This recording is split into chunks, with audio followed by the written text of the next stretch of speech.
Hi Chronoholics, I am Dr. Karan Madan. Welcome to another episode of Chronoholic Cafe, where we talk about watches, life, and everything in between.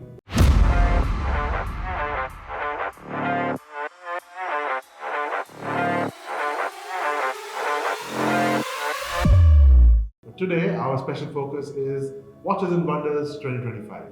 For today's episode, I have with me Shaina, aka WristWitch on Instagram, a popular watch influencer, and of course, Harman Wadhwa, the founder of the Repair Hub, your one-stop shop in Delhi for all luxury watch repairs and service. How are you doing, guys? Hi, Karan. Hi, thanks for calling us in Certainly. and being part of this podcast. Yeah, absolutely, my pleasure. And see, that's the beauty of Chronoholic, that everybody is a part of Chronoholic. You know, it need not be that you come from the influencer sphere or you come from the repair sphere. We're all watch collectors, watch lovers in the end, and that's what matters, right? Quick wrist check. I'm wearing the Citizen Zenshin all titanium automatic. How about you? I'm wearing the Longines Dolce Vita. I'm wearing a Formex Essence. Oh, wonderful, lovely. It's very rare to see a Formex in India, so I'm very happy that he's wearing one. Okay, today's agenda, well, of course, watches, yes, but Watches and Wonders 2025. Tons of releases, on our heads for the past few days. And fun part is, Watches and Wonders is not the only fair that's happening in Geneva right now. It's actually 6 fairs altogether. I didn't know there were 6 of them, but I know there 6 was of a them. couple of them. Okay, there's 6 of them. 6 of them. Okay. Frank Muller is doing its own thing. Then there's Time to Watches. Then there's Time to Watches. I think that's in Beau Rivage, the hotel, where a lot of these independents and micros They come have been together. for last couple of times. Yes. So Atlewen, Doxa, these guys will and of course ID Genève. Those guys are doing really well, So all these brands kind of put up their exhibits and their displays over there. And then, of course, I think there are 3 more fairs happening. A few of them are with more independents. Of course, there's the AHCI event also happening together at the same time. Okay. So that's like the core of independent watchmaking, right? The godfathers of watchmaking, you could say. Okay. So, Shaina, let's dive into it. So now that we are here to discuss the Watches and Wonder Fair, so which is your favorite watch which was released this year? Very difficult question to ask to me. How about you? Do you have any of your favorites? Yes, I do have. I would say that I'm really liking how the brands are, getting some new mix. Some of the brands have performed have got new models. And like, for example, starting with the king of all, the Rolex. Yeah. So with the Land Dweller and with the new escapement which they have gotten, obviously, and the kind of how they marketed it also. That's right. The Roger Federer was wearing a before a day on Instagram, and the whole world was going crazy that this is actually happening. Or it's first April Fool they're gonna make. That's right. But actually, it was all the truth, and now we have all the details. On that note, just because we've also been having an internal debate about how Rolex marketed and kind of announced this watch, do you think, Shaina, you had something to say about Yes, so I feel Rolex is just copy pasting its sister brand Tudor. So Tudor did the same thing with David Beckham wearing the flamingo blue and flaunting it on his Instagram before the brand making an official launch. And Rolex just did the exactly same thing. Yeah, that's true. Okay, but then is that a good thing or a bad thing? That's the question here, isn't it? If you need my opinion, Yeah, I'm not in favor of what Rolex did. Because Watches and Wonder was just one day away. Would have been a lockdown situation, COVID, when Watches and Wonder Fair is not there. And then the brand has a digital launch like that, why not? But when Watches and Wonder is just one day away, imagine me flying all the way to Switzerland to see what the king is doing, and he leaks it on the gram. Why am I even flying over there? But then finally, I guess, well, of course, pros and cons to everything. It may be a strategy that they're trying for the first time. It's working as well. The hype it generated, and especially for a new line of watches altogether. After a decade, more than a decade, they launched a new model, all new as we can speak of. Exactly. But wasn't the 1908 release last year a new model as well? It was a reissue, but this is also but this is not a reissue. This is that was a reissue. And this is a totally new model. This is a totally new model. But then again, this is a reissue of the Oyster Quartz from the 70s. But that was a quartz which was released. This is a mechanical which they have I've got. But then let's say the design inspiration is coming from there. Right, so yes. Design inspiration is there. Design inspiration coming from the past, but building it in a totally new modern avatar is what they've done. Yeah. Yes, no. I think this is kind of a debate that can go on forever. So let's not get into the debate. Let the brands Let's numbers talk do the about talking. But I think one thing The I want to same say level. about it as an entrepreneur myself, that see, sometimes when you make a hype, there's a lot of anticipation that people have. Sure. I was one of them that it's really launched. Are they launching a new one? Right. Are they getting something new? Right. They do have an exhibition case back. That was fun for me. Yes. That was like, it was very exciting for me. Yes, because see, I am not very I was not going to Switzerland, Sure. so I was in my town, like sitting working, and I Right. wanted to know more. But that's I can say about it. But yeah, it was fun for me, and as per the business perspective, also I think it's a great thing to do. It's a very smart thing to do. It's a very new thing to do from Rolex. I mean, a brand that has traditionally relied on print media advertisements, banner advertisements, and now, of course, I mean, they've also made a conscious move in the past few years to make sure that their ambassadors are chosen very carefully. Oh, their, yes. their partnerships are chosen very carefully.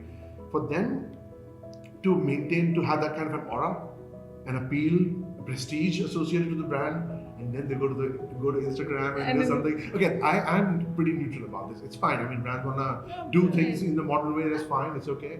But there's a lot of opinion about it. That's what I'm saying.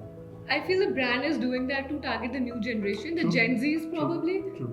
They need to modernize and they need to even capture the new audiences. Absolutely. So Harman, tell me, you're a watchmaker, right? You see movements day in, day out. What's your take on the new caliber 7136? If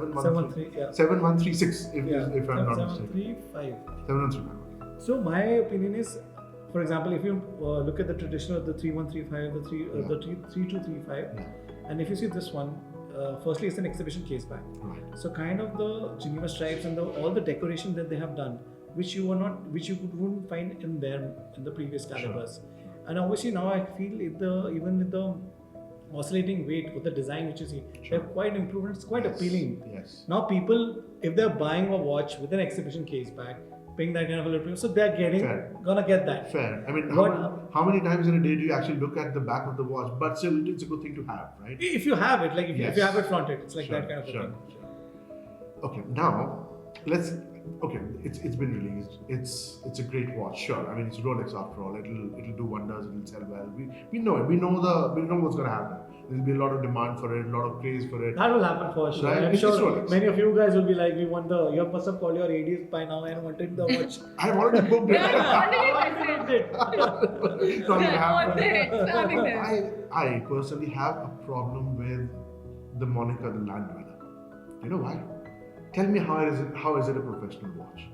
How is it a modern day professional watch, a land dweller that comes into the trifecta of the sky dweller and the sea dweller? Those are overbuilt tank-like high performance tool watches, right?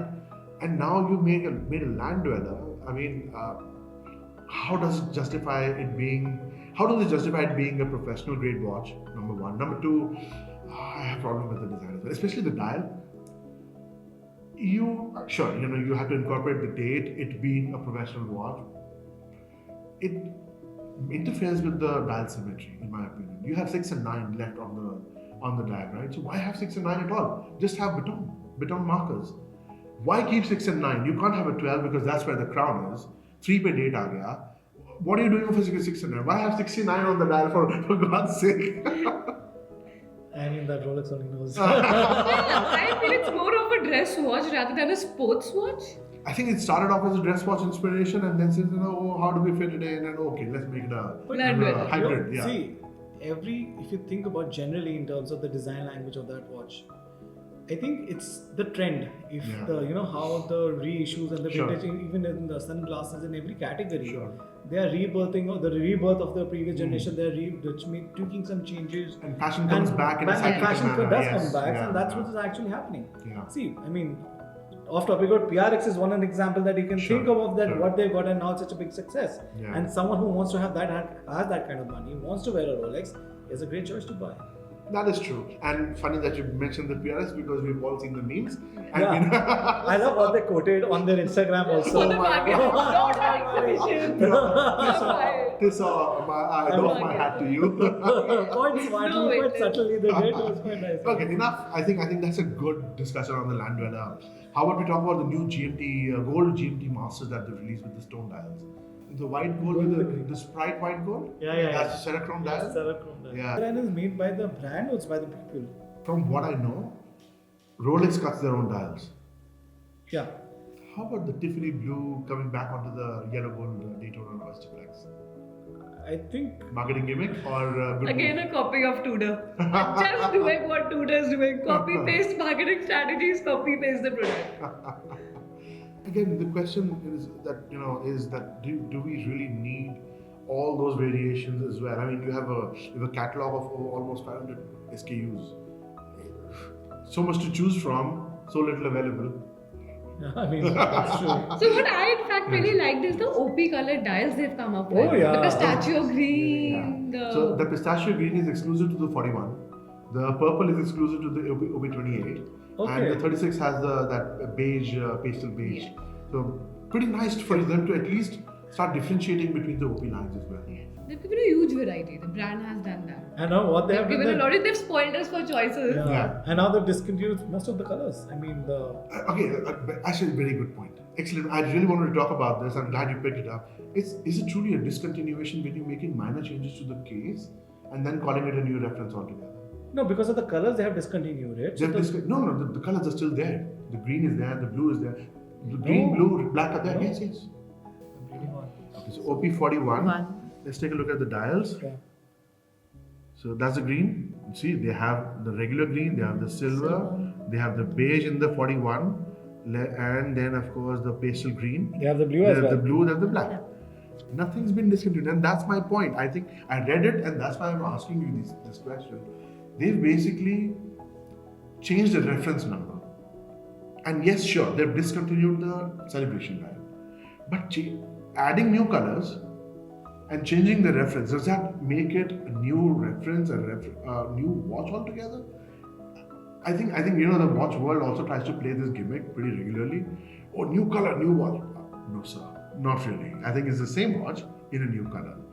So I know what you mean, yeah. If the caliber same, the movement same. everything's same. What has changed though, and this is actually a very nice post on Reddit by a user by the name of Pluto MCR. So what he's done is he's been very enterprising. He's overlaid the old OP41 on top of the new OP41, and that's where you see the case differences.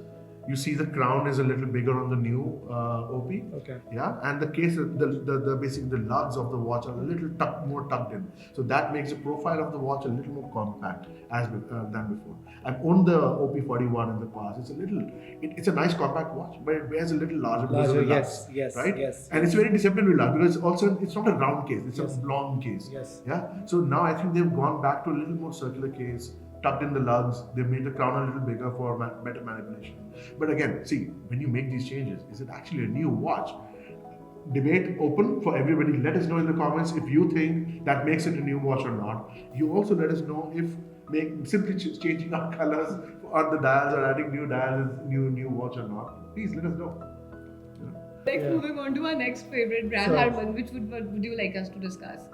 We can talk about, any... How about Bulgari's tourbillon, the slimmest tourbillon right now? Why not? That's 1.75 mm? Yeah, I mean 1.75, yeah.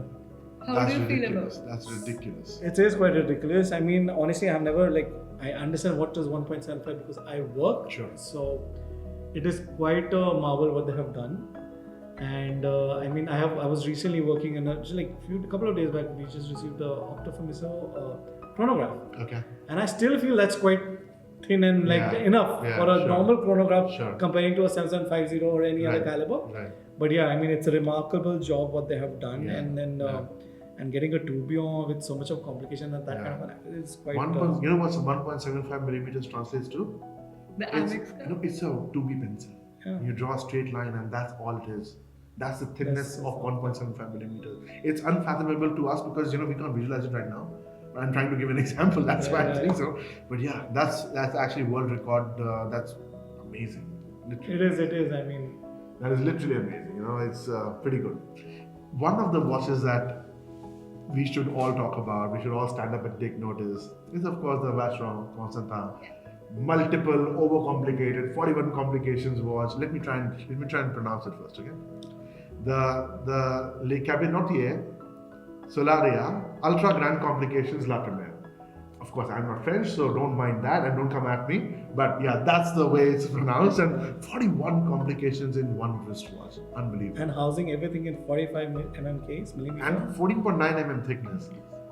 Most tool divers and chronographs are thicker than that. The position of the sun, the moon, everything. You can actually track the chime, everything is there. You can actually track the three-dimensional position of the sun, various constellations, among having a split-second chronograph, and a perpetual calendar, of course. Obviously, yeah. And what people are appreciating, and then I was getting the vibe when I was reading about it. That I was reading about it, that people were saying that at least it's a wearable timepiece. Yes. What other complications were made were usually pocket watches. I mean, great. It's as a brand, they can prove we have so many complications, but this is something actually you can wear it. Yeah. So that's what people are appreciating. Who obviously, so you need to have that kind of taste to buy and that kind of money to buy. Sure. But I think they just only made one piece as well. It's a single piece edition. Again, my gripes with the industry are not over. Single piece edition, what do you mean by that? It's just an exhibition piece that they've made, right? And it's probably going to go for display right now and then eventually end up in the museum. And that's fine. Yeah. That's the course of this watch, because it's an accomplishment. It's not made for the mass. It is not, yeah. Just for accomplishment, we have been able that to. We can do all of that. Yeah, and if you Google, then the name comes. Probably somebody who wants to own is going to have a heartbreak. Well, if the brand doesn't put it. Pretty sure there are no customers for stuff like that. 41 complications, who need that? Let us know in the comments if you will want to buy one. Let's be honest, we really don't need a chronograph if you think about it. What do you think we should talk about next? Going on to the. There's a lot of independent brands that display at Watches and Wonders, but let me quickly touch upon the mainstream stuff first, and then we'll go to the independents. How about the LVMH releases? I think the LVMH brands have done really well. The Zenith Blue Ceramic, signature ceramic that they released. Again, gripes. The hooplification of Zenith is almost complete. But they're trying to set themselves apart by releasing by working very hard on the Defy Skylines and the Defy Extremes. The movement, of course, Zenith is master of movement. I mean, I love Zenith. I love their manufacturing movements. But then only 4 watches released. That's it. Just 4 watches. 3 in ceramic, and 1 is the GJF. That's the brand's founders tribute that they've made. Yeah. Okay. So that's a very highly limited edition piece, and they've done amazing dial work on that. They've really baked the dials very nicely. Again, Zenith is nice. I can see that you guys don't have much to say about Zenith. That's okay. I do. You do? Yeah. 4 models, well, good enough. But if they are good for the industry, like they've done the innovation, they've come up with something new. 4 is also a big number, as long as there's no repetition and they're offering something new to the client. Sure. I think, among most of the ceramic watches, that the brands that do ceramic, I think Zenith does it really nicely. Because the level of finishing they offer on the ceramic is it's much better to look at. I'm not going to say the feel of ceramic or the wear of ceramic. That's fine. I mean, it's subjective. But to me, the appearance of Zenith's finishing on ceramic is actually 2 bits above every other brand that works on ceramic. For me, I have to add on. I would just say that the color mix, the color what they put, it was a correct blue. Yes, correct. Yes. I mean, the other brands have made it, but it's something that's too loud. Yeah. But this is quite like they were there at that point. The right shade of blue. The right shade of blue. Yeah. How about Dagua? Dagua does really well this year. I think they're Formula One coming back as Formula One timekeepers. Yes. Massive plus for Dagua in my book. I think they've come back into their own. They've been associated with Formula One for so long. Now to be back as the official timekeeper is really nice. The sonographs that they released for Formula One. I'm sure she has to say something. Yeah. Totally in love with it. I would love to own one of those pieces. Yeah.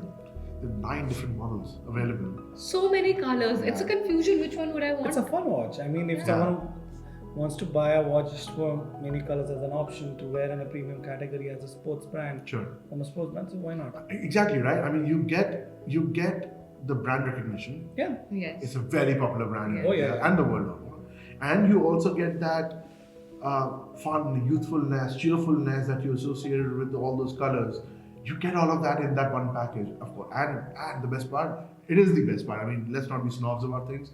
solar quads, you won't need a battery change for 10 years or so. 15 years, I guess, is 15 years is the what brand. they claim. 15 years, exactly, that's what they claim. But even if they last 10 years, hey, Why money, not? yeah, money well spent. Yeah. Harman's going to cry. The watch is not going to come for service that often. I'm just saying that if they're claiming 15 years, Yeah, good for them. Yeah, good for them. I think they've done a very good job with the Carreras as well, especially bringing in the automatic day dates. Yeah. But I mean that's more to appeal to the wider market and appease that demand of an affordable, good quality heritage brand that brings you multiple colors, options, sizes. But my favorite from the Tag Heuer releases in this year, for this year's Watches and Wonders, is the white ceramic split-second chronograph that they made. Fantastic watch. The tech behind it, of course, Tag Heuer being the leader of chronograph movements for so many years now. So that was real fun to see what they made. Okay, so just wrapping up the LVMH group, and how about Hugo? They did work on sapphire this year. They kept working on ceramic this year, but nothing new as such. True. I mean, for me, as a brand, they have a certain set of customers who have that kind of an appearance, who has that kind of people there are many of them. I know absolutely. Hublot does sell a lot in India as well. Yes. They want because it has a wrist presence, and so for them they have a different variety of options of colors, because let's be honest, now people, the young generation, everything, they also don't want a very ordinary timepiece. Right. They want something where it tells from the far, we're wearing something That's unique. right. That's right. So I think that's where it attracts that kind of a segment of people. Sure. So I think adding those nice sapphire, like those colors, I mean that's nice. I mean, now, let's quickly touch on the Richemont group, because Richemont, Patek, and Rolex are the ones that founded Watches and Wonders. So quickly touching upon Richemont group, I think we've spoken about Vacheron, their ultra grand complications watch, but to note, it's also the 270th year anniversary of Vacheron Constantin. So that's pretty amazing. Cartier. oh yes, I think they had a very subdued Watches and Wonders this year. Focusing more on precious metals, focusing more on sizes, reissues, and high jewelry watches with the Panthers and whatnot. But the take for the mass market, for the watch lovers, is the tags, right? I mean, I think they look very nice. They should feel very nice because tank, of course. But what's your take on them? it's tank. Yeah. I mean, it's. I love the watch. I mean, obviously been loved since forever. And then you have to which one you're talking about? Well, the Agushe. It has my heart. That's one watch which I've started loving Cartier for. Yeah. That is true. That's what I had a feeling when I have to see. But honestly, I want to have a physical experience for myself to know about it. Because see, for me, a watch should be a very practical piece to be worn. When I have to see the time, it should be clear. I don't know how the digits and everything is. So it's simple, hour and minutes. Okay. My point is, the figures, how small and how big it is. I mean, I'm just see a watch. It is not for it's for everybody. Right. It's there are people who are 60 years of age as well. So for me, because I meet a lot of people, they look for a watch with screen, everything is simple. I know where you're coming from. Yes. That it's just the hour and number, but still it's not conventional for people know. It's very. If it's readable or not. No, just no distance, everything. Just for me, it should do the job. Does it require a Cyclops or not? Is what you're. You can say that. Yeah. So Cartier actually has wowed the industry for the past so many years now, and this year I think they're a very not a lackluster Watches and Wonders, but a very subdued Watches and Wonders. And then a brand like Cartier having decades, almost more than a century of really well finished catalogs, complete catalogs where they have watches and models and references that they are reissuing and then going on reissuing because they have that firepower. If they keep doing that, pretty sure they'll keep doing that for the next century as well. But let's be honest, they have rich history as well. They do. They have been doing phenomenal job, not from today, but from the longest time. Absolutely, and that's what shows. That's what shows. And this also brings me to a very important point which needs to be made at this point. It's not just about heritage watchmakers. It's not just about mainstream watchmakers. It's also about the jewelry brands and the lifestyle and the yes. fashion brands, which can do so much in watchmaking, and Cartier and now Bulgari. I love the new they're doing Serpenti. such great things. Oh yeah. Yeah. So now that we are talking about Bulgari, let's quickly touch upon Bulgari. We did that already Yeah, with we already spoke. the Octofinismo yes, Tobio, yeah. but the new Serpenti, those are so nice as well. I think they've streamlined the Serpenti character altogether. It's not that whole wraparound is It's more fine. classy. It's more classy. That's what I think. That's the word. And it's a high jewelry piece. Yeah, now Right, people will comes with appreciate. And now because there are so many other brands who also got into the same similar style, Yeah. now I think they will have an overedge and they'll still have the momentum of sale and Sure. appearance in the market for Sure. people wearing it. Yeah, absolutely. Okay, but quickly, because we're going by the list, so we'll quickly talk about Langa. Again, very subdued. Yeah. Not too much, fanfare. Not too much.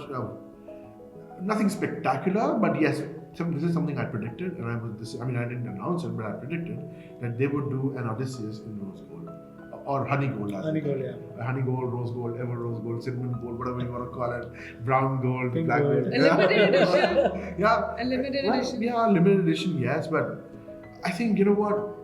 If they keep making more steel Odysseus, so that would bode well for the brand in the coming years, because sure, you're one of the Trinity brands or you're one of that high horology brands and you're doing great stuff for so many years, but under Richemont, I think they can expand and do really well as opposed to being just an independent brand, but that they were before. True. Just my opinion. Again, whatever I say is my opinion here. Don't take it to heart. Don't come at me. But if you want to, comment. Langa done. How about GLC? The reverso, year of the reverso. Amazing stuff. Amazing. The work they have done on the skeletonization of the miniature piece that Yes. they have launched. Oh, wow. My god. It was a skeleton last year that was mind-boggling, Yes. and now it's the miniature repeater that they've done beautifully. It's beautiful blue, the big, Yeah. the double, the day 8 and the other one which I'm sorry I mixed it, the world time order they have. The reverso tribute geographic. You know what I love on the back there is a lot of stuff going on, sure, on the other side, but I love the big date display that GLC does on the reverse. That was the major reason that I really like this watch. Such because, harmony that they bring to their watches, and when we were doing this article is live on our website. It's written by one of our writers. It's a brief history of the GLC Reverso, and she touches upon the point that the GLC Reverso follows the golden ratio, and to stick to that golden ratio, regardless of what size they make, how many complications they add, what kind of straps they do, to stick to a formula that, or a thought process or a philosophy that birthed this watch and this design, to stick to it for many generations, many years, decades, is a testament to their success. They've done very well with the tribute geographic, of course. I mean, what a piece, no question. It also comes in stainless steel and pink gold.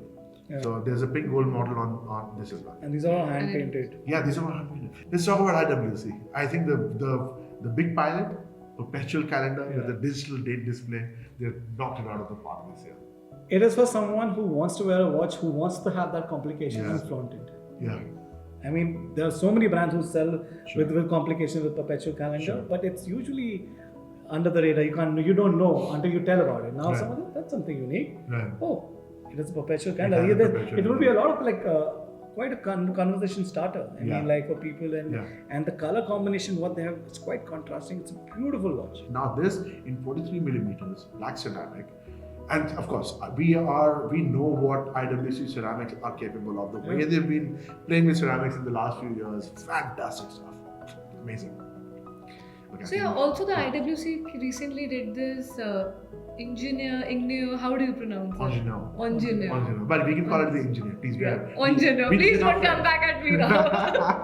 No, so the engineer, especially with the bigger case size and the QP, the perpetual calendar now. Integrated into it. That's fantastic. Again, this is the new engineer that I would want for myself. I see myself wearing it. I'm not going to go out and buy it, of course, but I see myself wearing it. So that's chronograph is something that really appeals to me. Yeah. So that's my taste. I mean, I would say that's awesome, man. Yeah. So pilot's watches and chronographs go hand in hand for the longest time. Panerai. Something new, something not. Something you want to share? What do I say about the brand? I love it. It's a nice brand. Sure. Their releases have been good this year. Yeah. I think this is required for Patek, right? Rather than diversifying into lot many case sizes, thicknesses, movements. This year they stuck to 44 millimeters across the board. Yeah, they've made it constant to all the releases. All the releases this year is 44 millimeters. Be it regardless of material. They've done platinum tech, perpetual calendar. They've done titaniums. They've done steel. And that's good. I mean, they're sticking to their strengths. This is very important for a brand that basically has only 2 watches. A radio mirror and a luminol, right? I mean, what else do they have?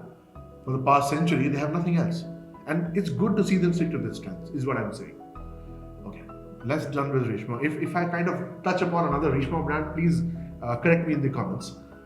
Let's talk about one of the darlings of the Indian watch community. Let's talk about Tudor. What do you guys think? Lovely brand. Totally love their this year's collection. They've not disappointed me at all.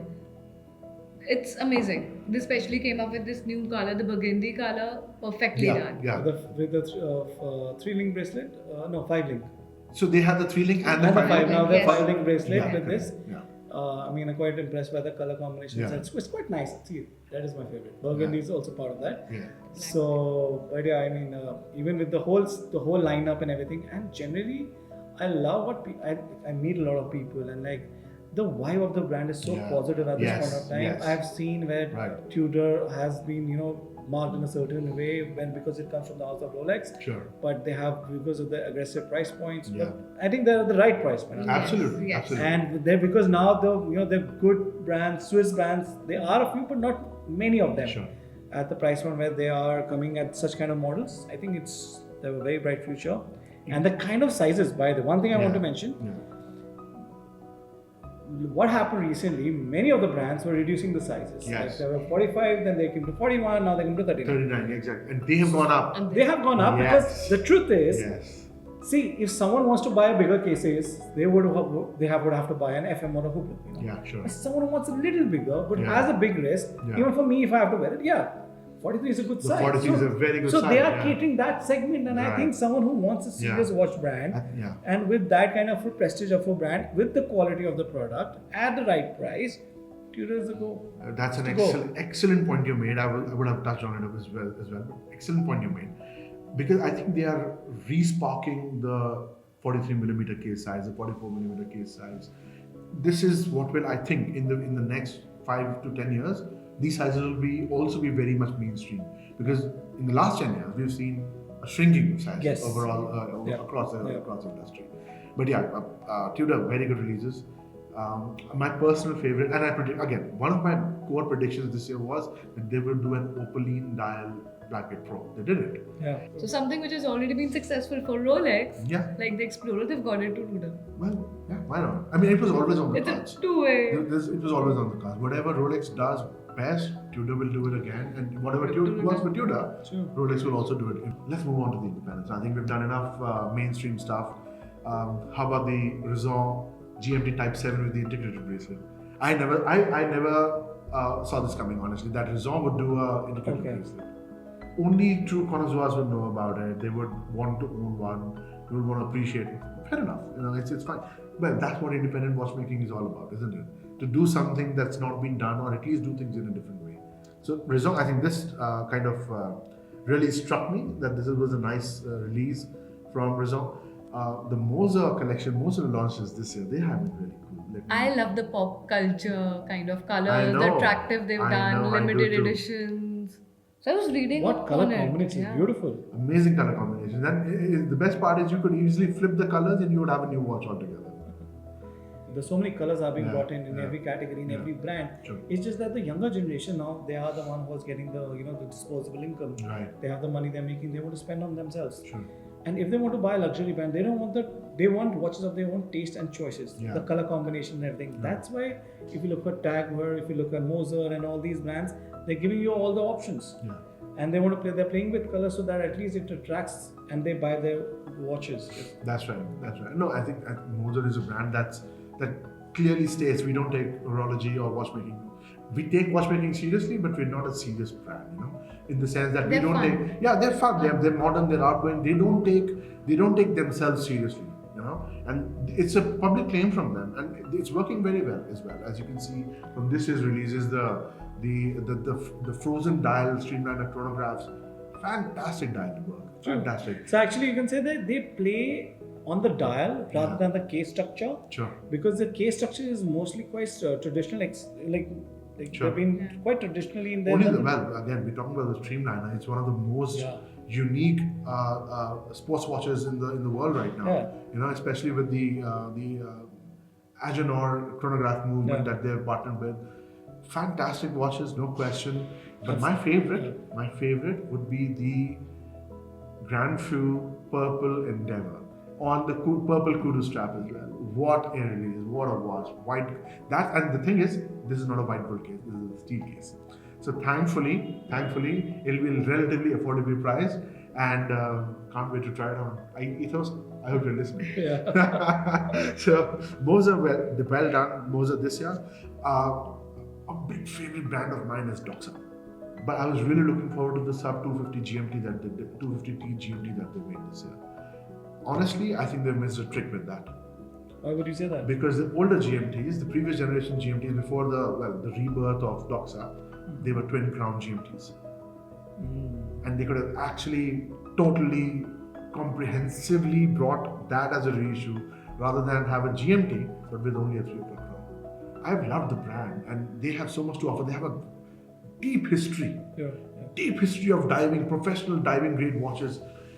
Jacques Cousteau had personally endorsed this brand in the 70s, if I'm not mistaken.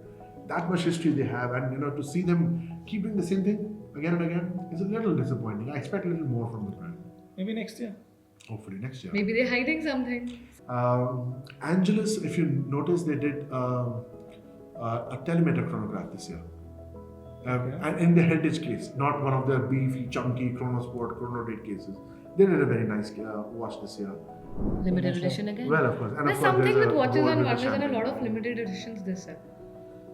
A lot of brands. And with perpetual calendars. Yes. Too many perpetual calendars. Too many limited On editions. the topic of perpetual calendars, a favorite brand of mine, Parmigiani Flora. The Toric perpetual calendar they did this year is absolutely mind-boggling. With the morning blue dial. Clean, beautiful. So clean. I mean, perpetual calendars have a beautiful tendency blue to with the become given. cluttered, right?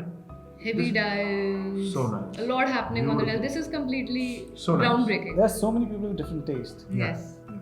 Someone would want the IWC, someone will appreciate this. Appreciate this, absolutely. And the best part is, this is why I love Parmigiani. Heritage watchmaker. Yeah. A trendsetter for so many brands that they make movements for, with their movement making arm. What they did the best was the Tonda. Integrated steel sports, integrated sport bracelet designs, sports watches, daily watches, and now a plethora of complications, especially the Razapan. You can actually move the GMT hand with the push of a button on the side. Can you believe it? That's so awesome. Amazing releases. I love the Tonda. And of course, I mean, they have the chronographs in the Tonda, they have the GMTs and the minute repeaters as well. So tons of stuff that they do. Yeah, Parmigiani is a big favorite. I love the dials, the same dial here. colors. Yeah. Very subtle. They're very subtle. Very pastel, but not boring at the same time. Right. Patek. Patek, yes. We haven't even spoken about Patek. Relevant? Irrelevant? What do you guys think? It's all about cubitus. I mean, many others. For me, it was something that I was speaking to one of the few collectors, and they were mentioning about this case size, which was around 5 months back. Yeah. I also mentioned on my on my Instagram video that what people really appreciated, because 45 mm by 45 mm diameter was a little fitting large on the wrist. Yeah. But now, just after the 5 months of the launch, the 45 now at Watches and Wonders, they've got 40 mm. 40 mm. And I've seen the videos and all. Yeah. It's great. I mean, I think it is going to be a home run I for think them. the Watches should be proportions available, but there are a lot of buyers. Huh? There are a lot of buyers. They did, and the you know what? I think the best part is they've not just brought it to 40 millimeters, which is a far more proportionate case size and overall aesthetic. They also did it exclusively in white gold and pink gold. Yeah. That's Patek in the end. That is the essence of Patek. Two precious metals, two things that will be different from the rest. So cubitus, bringing back the cubitus, in fact, the inspired design of the cubitus was a lot more fun, but now it's even better. Yeah, but initially it had a lot of criticism. I mean, a lot of people had different opinions. Yeah, sure. I mean, But I think I was reading, and as I was speaking, it gets into you. I mean, you like it. Sure. And once you look at it, it's not bad. Trust me, it's any nice. new It's line. beautiful. For me. Yeah, any new I like line it. that any brand releases, take for example the Land Dweller. Yeah. So much criticism already on it, Yeah. about it, but do you think it will not sell well? It will. It's already sold out. My I'm point telling exactly. You know, so even the Cubitus is going for so Before much. it hits the shelves, it's I sold already out. saw a post that it's going above the retail price Oh, that's already. fine. That's It's there. par for the course. No, what I'm really happy about that they kind of discontinued the 5524G and they did not, because they discontinued the blue dial and the rose gold chocolate dial, but now they brought back the white gold and the cream off-white cream dial that they do. True. That is actually a favorite Patek of mine. I really want to own it someday, because the travel time, Calatrava, Pilot's travel time, that's a very integral watch to the Patek lineup catalog. They should It not is. remove it, you know. And but generally, as a brand value and a hype, it is still in India and not available. I just Sure. want to add on this that because I know a lot of people asking, Harman, can you help me get this? Yeah, get But the Patek. it's I mean, they should really come to India. If you're listening to this, Yeah. please come. There is a big market for There's a big Patek. market for you guys. Yeah. And it's so difficult to get it from outside. It is. It Yeah. gets too expensive. Yeah, and it then does. someone, but it's too much hassle. It's Yeah. unnecessary. Unnecessarily hassle, yeah. I get it. But again, they also did the Lady Nautilus. Yeah. Those are really nice with that new New blue dial blue. and the diamond bezels. It has Beautiful. my heart blue dial diamonds. What else do I want? Anyone who wants to gift, I'm here. I mean, Yeah. just like it's a Even the perfect eyes down mix. one also they did recently. Yeah, I've seen that. Yeah. That's also there this That's also time. there, That's also yes. novelty. But I love the blue one, which is Yeah, there. probably Hardik Pandya is already lining up for it, I guess. Yeah. One more pick. Before we move on from Patek, one more pick from Patek is the Calatrava 8-day power reserve day date with the instantaneous date and day change. In blue. It is a beautiful watch. That is a very nice one, It's a especially very with the nice hobnailed Yeah. case sides. I think it's very Calatrava, but very fresh. Like there is a change, but still it's very subtle. Right. Yeah. That's my point. Yeah. I think that is one of the nicer releases from Patek this year. I think more or less done with all of that stuff. How about we talk about Boris? Something you want to add on? Again, lot of color options. Summer That's what color, I am. summer white. That's the same. Because that's why I said, what should I say? It's the same thing. It's the same colors that we had. Yeah.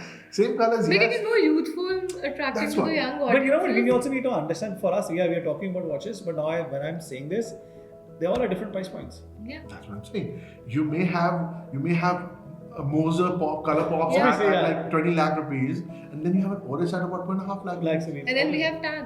That's so many options. So many that's it. color They're options. catering all the other, Yeah. as Yeah. for the pockets, you can all, Yeah. there are different categories of different brands. I'm a big fan of Oris actually. So for them to see them do fresh colors on the Big Crown pointed date, that was really nice, because the Big Crown pointed date as such is a huge success for them. But now to do it in a fresh, Any color which you specifically want to mention? The yellow. I know. the yellow for her, and I would rather look at that neon orange. That's nice. Yeah, It's that's a beautiful. nice one. Nomos, I think they did a wonderful job with the Yeah, it GMT. was. First time they've introduced the GMT complication on their watches. No, obviously it's a quite cool complication. Look at they've that. That's done. pretty amazing. That's pretty cool. And nice color combination they've Yes. provided. Yeah. And Nomos is again that youthfulness that they bring. It's a new brand, but they are probably one of the most truly independent watchmakers. Yeah. Yeah, German watchmaking at its finest. Montblanc. How about Montblanc, guys? I love what Montblanc did this year. I mean, I've been following them for ever since they bought out Minerva. They have been bringing out hits after hits. They're divers. They're not casual looking divers anymore. They're professional grade, high performance watches. Now they're playing with materials. They're playing with finishes. They've got to a stage where they perfected the watchmaking part of it. Now they're playing with the appearances, they're playing with the cases, they're playing with the materials. That's how far Montblanc has come. But then such a sad thing to know that they don't get as much, unfortunately, they don't get as much respect as a watchmaker. I really want them to get that. And, I don't know how to do it. Montblanc, let's collaborate, guys. I mean, for sure. I mean, the kind of now they have the shift they have done Yeah. in terms of the designs Yeah. and the straps, the color combinations, and everything. they do have a very promising future, but I think it just needs to be correctly informed to the people Yes. about the product. Yes. And because Mont Blanc has a very, very big rich history when it comes to the Correct. pens and the leather products and everything. Yeah. Watches, if you were to ask me, like watches has been quite an integral part of the Mont Blanc since the beginning in 2000s. I know because my parents were in the business and Mont Blanc was quite there. But it's just that now, obviously, many aggressive brands are there, and now I think. And I don't think aggressive branding is actually the key word here. You know? Because if they were to do it, they would actually gain a lot of traction and respect. I really pray and hope that they attain good watch sales as well. You know, writing instruments and leather products is good and fine, but we talk about watches. We want their watches to do better. 100%. Okay, I think only a couple of notable mentions left. Well, let me ask you about what about Julius Nadin? The diver, air diver. Oh, love it, absolutely love it. They have also been, really setting the world on fire with their material play, with their movements. They are amazing on their things. I mean, when it comes to creativity, I would say. Yes. Ever since I've worked a lot on them, a lot of events, even the Freak, or just generally any watch you pick, if I have to speak, it's fantastic. It's just that now things are different, but I mean. And I think they're different in a good way. Yeah. You know why? There was a big problem that Ulysse Nardin was facing at one point, where they had become so popular with their maxi marine divers, with their marine deck watches and everything. So I've seen so many of them. So many of them. Why? Because they became so popular that the same references you could walk into a store, multi-brand store, at the UN display, you would have 4 pieces of the same reference. Because sure, the business was good, but that labeled them in a bad way as a mass market brand that everybody has it, I don't want it anymore. The fad came and the fad went. I'm not saying it's a brand that doesn't have followers. Of course, it has followers. It has freaks. And it's a very nice watch brand. Right. Now they have made a conscious decision to become so much better, so much more exclusive, so much more innovative. And that has done wonders for them, is what I think. And at the same time, they're out there. It's not that they're holding themselves back. Right. Let's talk about Anand & Son. No, I love the Anand & Son, what they have got it. The constant force to The constant force to that is nice. I love the dial over there. It's so simple, so classic. Yeah. I mean, it's just beautiful. And I was just reading about it that before that, that the beauty of that watch is that it's an inspiration from from Brigade. Yes, that's right. That is correct. So, and that's what it's a tribute to him. Not a tribute, but it's inspiration from that. The Orbit Purple. Orbit Purple. Yeah, this Orbit Purple they released. That's a new Orbit with. So the best part about the Orbit is that you see the date on the bezel, and there's a central pointer for the date. That's cool. Yes. And you know what you do? When you push this pusher on the 10 o'clock, the date snaps to the actual date right now. And once you push it back, it snaps back to 12. It resets at 12 again. It resets at 12 once you push it back. So date on demand. On demand. That's a pretty cool innovation, isn't it? It's fun. I mean, you don't need to do it, but they've done it. Now I'm just technically thinking that how would you first set the date then? Oh, from the crown. You kind of said it. Like, I mean, I'm just curious to know. Like, maybe later. So tell me one thing, Grand Seiko, being a Japanese brand, is coming to Switzerland to bring watches and wonders? So they've been invited actually. They've been invited. They So were first not initially when they were doing it, they first you had to apply, and once they were the only one who they agreed on. Yeah. Because it was Richmond Rolex and Patek, Yeah. and then Grand Seiko was there since the beginning, I guess. Grand Seiko, in fact, they displayed in the first Watches and Wonders in 2022, but in 23 and 24 they didn't know. So then I think they were invited because I know them, so they were saying so. I think there is one brand that we absolutely need to talk about. It is Favre Leuba. Oh yes. What a brand. What a history. Yeah. And now it's come back again. In a fresh avatar. Or rather not a fresh avatar. It's been brought back with their classic designs, with their classic looks, signature looks, and how they were actually marketed and made for India at one point. And the best part, what I like about it, that they are not just playing on the name of the brand, they are also getting such kind of developments when it comes to complications. Yeah. When it comes to even like just at the launch of the first day, Favre will launch, boom, They have a tourbillon. That's right. And what pricing? Yeah, I mean, like 20 lakh rupees. Absolutely. Very competitive pricing for a fully Swiss-made tourbillon. Yeah. And the designer is Jean-François Mohan, right? Yeah. And he has worked for other must be. He's worked for Patek Philippe. This guy comes with gravitas, like we say. He comes with that kind of a history. The pyramids between the triangle shapes. It's beautiful. As a brand, they're doing all the right things. And you have to understand that they are entering a very competitive segment of the market. Dominated by Tudor, Oris, Nokia. Now they are doing, Favre Leuba is doing the right things, in my opinion, right now. I think they have really good guidance. They are under Patrick Hoffman. They are in the right hands. I also feel that he has been a great visionary, and it's been great. Going to disrupt the market. In the all positive sense. It's too new. It's too early to say as of now because it's I'm the brand. impressed with what they are doing, and I see other brands should take a note what they are up to. We can just hope for this is the right way. This is the right way to tap into your heritage. Yeah, but honestly, I didn't expect that the first day of Watches and Wonders, and this is going to happen. Because now I know that it's an Indian owned. They has some share and then everything. They own the brand, I believe. Not whatever. fully, They're the majority stake. But yeah, I mean, coming with that, just looking at the designs, to be honest, it was quite impressive for me. Let's quickly wind this up by saying, why Nokia is important. I believe as a new brand, launched only in 2018, by the way. It's a very new brand, but they're doing the right things. They have the industry pillars like JCB on their board. They are partnering up with the right brand ambassadors, the right people to invest in the business. There's their strategic partnership for movement supply, hairspring supply, materials, Nortec, their proprietary material, is being developed in conjunction with a carbon fiber expert. So these are the right moves that a brand should make. I'm pretty sure Favre Leuba should look at that, and if they do, a carbon fiber watch from Favre Leuba, that would be something, right? That's true.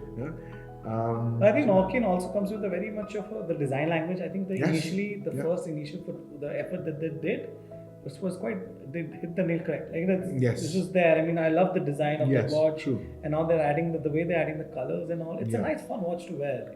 The USP this year has been the colors, new colors, the reduced size of the Independence collection from 42 to 39, making it more unisex, more appealing to a wider market. And my personal favorite, the skeletonized chronographs that they do. I love their chronographs, the way they skeletonize it, and the right color accents that they put on the bridges and on the dial plate. But if I had to ask you now, there's one brand you should think also be next time in Watches and Wonders. Which brand will be that for you? In the sense that they should be they should participate. What do you think? I'm at a loss. What do you think? So when I was talking about Favre Leuba right now, so I just felt, when we were talking tourbillon, that also just made me realize that Titan also made a tourbillon. That's right. At a 24 lakh price point. That's right. With the gold case. That's right. It was quite a... It was quite a feat. It was quite, I mean, I'm quite impressed how the brands is working and appreciate we were invited for the launch in December. What a fantastic experience. The watches in hand were really, really premium feeling. It did not feel that it's done by Titan. It felt That's what premium. They're getting there to be there, is what I'm saying. Maybe, let's see. That's the thing. I mean, with Favre Leuba doing this limited edition, this is a signaling of sorts. That's what Titan did as well, that we are there. We are not to be taken lightly anymore. Yes. They did not, from what I know, they do have plans at being in Geneva at that time. Not at Watches and Wonders per se. Excellent addition to the whole fair culture in Geneva at this time would be Titan. You're absolutely spot on right there. That's actually a wonderful point to wrap this podcast up in, that, hey Titan, we want you at Watches and Wonders and Geneva next year. Yes. Good luck to you, and thank you so much for being here, guys. Thank you for the time that you took out for this conversation. Thanks. We'll see you soon on another episode of Chronoholic Cafe. Bye-bye.